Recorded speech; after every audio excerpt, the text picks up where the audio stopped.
God gave me this dream. So there is a footpath that leads from the town center to my home. So along this footpath, there is a very small stream. There's a very narrow stream. It's very narrow, very shallow. It's almost just like a drainage that's got water in it.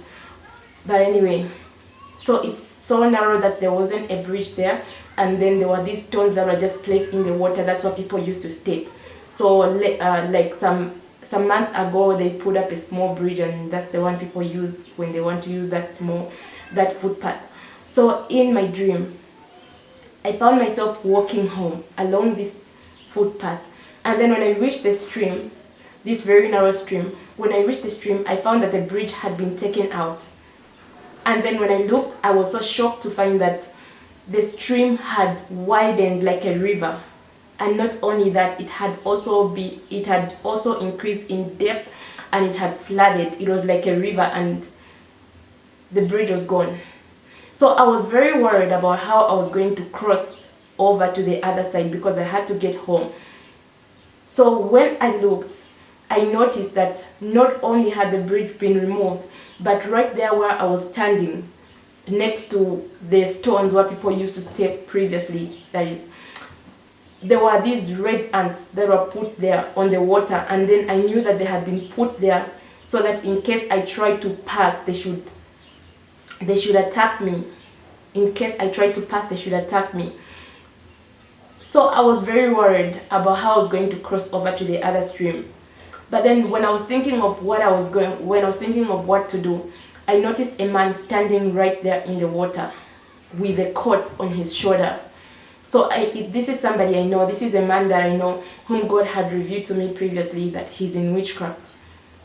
And so he was talking to me. I saw his lips moving. He was looking at me, and then he was talking to me because I was listening to something. I had earphones in my ears, and so I couldn't hear whatever he was saying. So I just assumed it must be a greeting because I thought there's nothing else that this man can say to me apart from a greeting, of course. And so I just said, "I'm fine, and how are you?" And to my shock, he kept on talking, and he was looking at me, and he had a very angry face. He had a very angry expression on his face. And so I removed the earphones so that I could hear whatever he was saying. So when I removed the earphones, that's when I heard what he was saying. He was saying, "Where are you going? Where are you going?"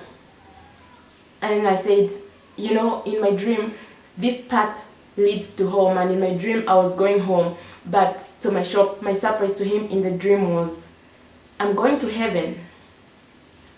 And then he was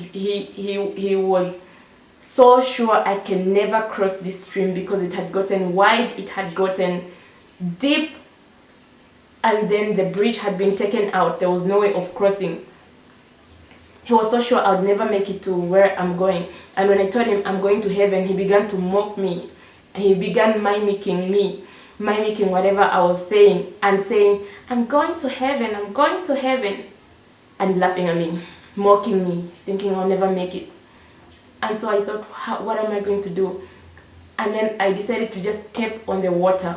And to my shock, when I stepped on the water, I didn't sink, and I just crossed right over to the other side, and I left the man shocked. And then the interpretation God gave me is, no matter what the enemy lays in your way to stop you from going to heaven, keep your eyes on Jesus. He is going to make a way for you where there seems to be no way.